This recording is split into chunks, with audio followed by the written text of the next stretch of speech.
आज आमे पढ़िबा श्री जगन्नाथ संस्कृति। श्री जगन्नाथ संस्कृतिर विशिष्ट गवेषक डॉक्टर बेणीमाधव पाढ़ी आलोचना प्रकार मानव समाज रे तीनोटी दृष्टिभंगी धरी देवता देखा जाती आध्यात्मिक अवतारिक और सांस्कृतिक।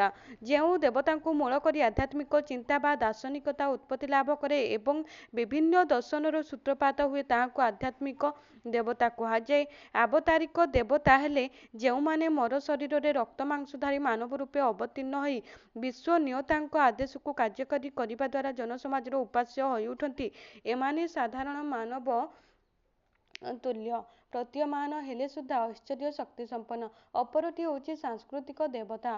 प्रथमोक्त देवतांक तुल्य यहाँ केन्द्र करी कौनसी आध्यात्मवाद प्रतिष्ठित होई न थाए किंबा द्वितीय देवता परी ये कौनसी अवतार ग्रहण करिबा किंबा एहाकु केन्द्र करी धर्म संप्रदाय सृष्टि हेबा वर्णित न थाए।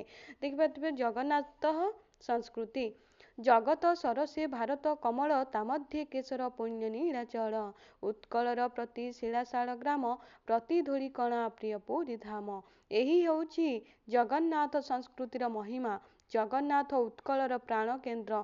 जगन्नाथ पुरी जिलार बंगोपसागर अनति दूर थिबा श्री मंदिर रे पूजित हुअंती। जगन्नाथ केउठी थांती से संपर्क रे नारद को कहिसेंती ना अहम तिष्ठामि वैकुंठे जगिनाम हृदयेन च मद भक्ता जत्र गायन्ति तत्र तिष्ठामि नारदः। एथिपाई से बलराम दासंक बाली रथ को चली जाइथिले सालबेगंक पाई रथ ठिया करथिले। दासिया बाउरी हाथरू नडिया नेइथिले। जाजपुर बंधु महांती को सुना थाली रे 56 पौटी खाइबाकू देइथिले। हाड़ी दास को काठ सरारू कैबल्य बाहर करथिले।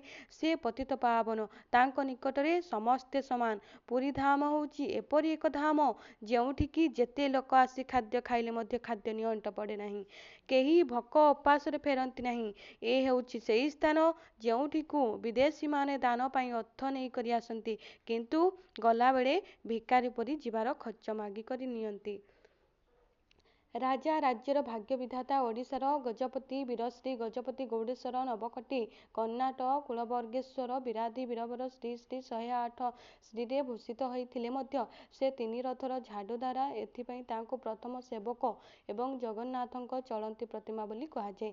एथिपाई गोपबंधु लेखिथिले उत्कळे नेतार नाही प्रयोजन उत्कलर नेता स्वयं नारायण। जगन्नाथ पतित पावन से भक्त मानकु सुदूररू टाणी आनती नीलाचल धाम को। ए संपर्क में डॉक्टर सदाशिव मिश्र मातृ पूजा मंडप लिखिछंती श्री मंदिर रे जगन्नाथ दर्शन पाई आसीथिले दूर दूरांतरू साधु सन्थ सन्यासी पंडित दार्शनिक धर्मजाजक। दाक्षिणात्यरू आसीथिले वैष्णव रामानंद। उत्तररू आसीथिले इस्लाम धर्मी कबीर। बंग देशरू आसीथिले चैतन्य। दक्षिणर सुदूर केरलरू आसीथिले शंकराचार्य। उत्तर पश्चिम रे सुदूर पंजाबरू आसीथिले नानक। ए समस्त को बहु दूर प्रांतरू टाणी आनिथिला किए आनिथिला उदार प्रशस्त जगन्नाथ धर्म। सकल धर्मर समन्वय होची ए जगन्नाथ संस्कृति। बहु महापुरुष ए श्रीक्षेत्र रे देखिछंती उज्जवल आलोक पाइछंती महाभारतीय चेतना। सर्वधर्म समन्वय होउछंती जगन्नाथ। भक्त माने जेउ रूपरे जगन्नाथ को देखिबाकू चाहिछंती जगन्नाथ तांको सेही रूपरे दर्शन दियंती। ए संपर्क में डॉक्टर प्रसन्न कुमार स्वाई उत्कलीय संस्कृति और श्री जगन्नाथ प्रबंध लिखिछंती जे सर्वधर्म चेतनार सर्वश्रेष्ठ अभिव्यक्ति हेउछंती श्री जगन्नाथ। से सर्वधर्म समन्वयर प्रतीक संस्कृति और सभ्यतार विकासर चरम परिणति। से पुणी आज्य अनाज्य सभ्यतार एक संजक बिंदु। जगन्नाथ विश्व पतित पावन और लीलामय। सेथिपाई जगन्नाथंकଠାରେ वैष्णव धर्म शैव धर्म शाक्त धर्म बौद्ध धर्म जैन धर्म एकीभूत होइछि। आदिवासी धर्म को मध्य जगन्नाथ धारण करिसेंती। तांको दृष्टि रे आदिवासी ठारू आरंभ करी ब्राह्मण चंडाल जौवन पर्यंत समस्ते तांकर संतान समस्ते गोटे पथर पथिक।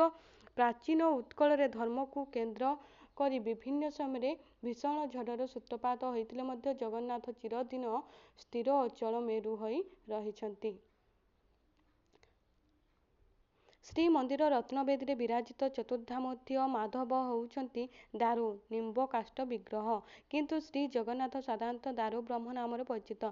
ଦାରୁ ବ୍ରହ୍ମର ଅର୍ଥ ଦାରୁ ଦେହରେ ବିରାଜିତ ପରମ ଆତ୍ମା। ଶ୍ରୀ ଜଗନ୍ନାଥ କାହିଁକି ଦାରୁ ମୂର୍ତ୍ତି ରୂପେ ବିରାଜମାନ କରିଛନ୍ତି? ସ୍କନ୍ଦ ପୁରାଣ ଉତ୍କଳ ଖଣ୍ଡରେ ତାର କାରଣ ବ୍ରହ୍ମା ଦେବଗଣଙ୍କୁ କହିଛନ୍ତି। ଲେଖା ହେଇଛି ପୂର୍ବେ ପରାର୍ଦ୍ଧେ ଭୋ ଦେବାଃ କ୍ଷେତ୍ରଂ ତତ୍ପୁରୁଷୋତ୍ତମଂ ନିରାଶ୍ରୁବ ପରାସ୍ତାୟତ ତତ୍ୟାଜ ଜନାର୍ଦ୍ଦନଃ ସାମ୍ପ୍ରତଂ ମେ ଦ୍ୱିତୀୟନ୍ତୁ ପରାର୍ଦ୍ଧଂ ସମୁପସ୍ଥିतं ମନୁଃ ସ୍ୱୟଂଭୁବ ନାମ ଶତ ବାରାହ କଳ୍ପକେ ପ୍ରବର୍ତ୍ତେୟଂ ଲୋକେ वै प्रातरद्य दिनस्य च दारुमूर्तिरयं ଦେବ ଭୁବନାନାଂ हि ମଧ୍ୟମେ। ହେ ଦେବଗଣ, ଏଥିପୂର୍ବେ ମୋର ଏକ ପରାର୍ଦ୍ଧ କାଳ ବ୍ୟାପୀ ସେହି ପୁରୁଷୋତ୍ତମ କ୍ଷେତ୍ରରେ ଭଗବାନ ଜନାର୍ଦ୍ଦନ ନୀଳକାନ୍ତ ମଣିମୟ ଶରୀର ଅବଲମ୍ବନ ପୂର୍ବକ ଅବସ୍ଥାନ କରିଥିଲେ। ବର୍ତ୍ତମାନ ମୋର ଦ୍ୱିତୀୟ ପରାର୍ଦ୍ଧ କାଳ ଉପସ୍ଥିତ। ଏହି ଦିବସରେ ପ୍ରାତଃକାଳରେ ଶ୍ଵେତବରାହ କଳ୍ପେ ସ୍ୱୟଂଭୁବ ମନୁ ପ୍ରବର୍ତ୍ତିତ ହୋଇଛି। ଦାରୁ ଶବ୍ଦ ଦୁଇଟି ଧାତୁରୁ ନିଷ୍ପନ୍ନ, ଯଥା ଦା ଧାତୁ ଓ ଦୋ ଧାତୁ। ଏହି ଦୁଇଟି ଧାତୁରେ ରୁ ପ୍ରତ୍ୟୟ ଯୋଗ ହୋଇ ଦାରୁ ଶବ୍ଦ ହୋଇଛି। ଶୀଳ ବା ସ୍ୱଭାବ ଅର୍ଥରେ ରୁ ପ୍ରତ୍ୟୟ ହୁଏ। ଦାର ଅର୍ଥ ଦାନ କରିବା, ଏଣୁ ଦାରୁର ଅର୍ଥ ଦାନଶୀଳ।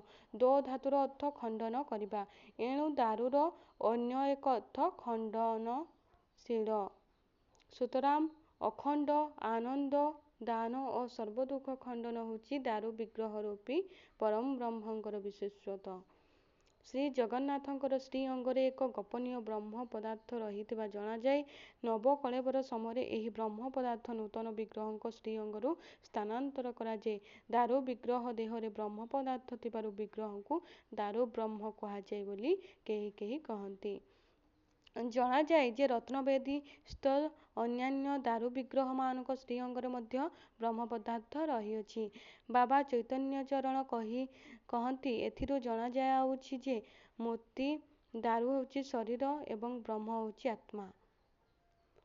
ସାଧାରଣ ଜୀବମାନଙ୍କ ଭଳି ତହିଁରେ ଦେହ ଦେହୀ ଭେଦ ଅଛି।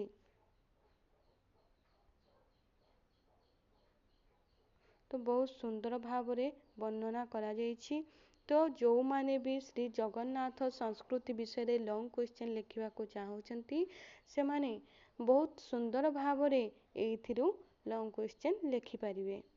ତ ଇଏ ଥିଲା ଆମର ଜଗନ୍ନାଥ ସଂସ୍କୃତି।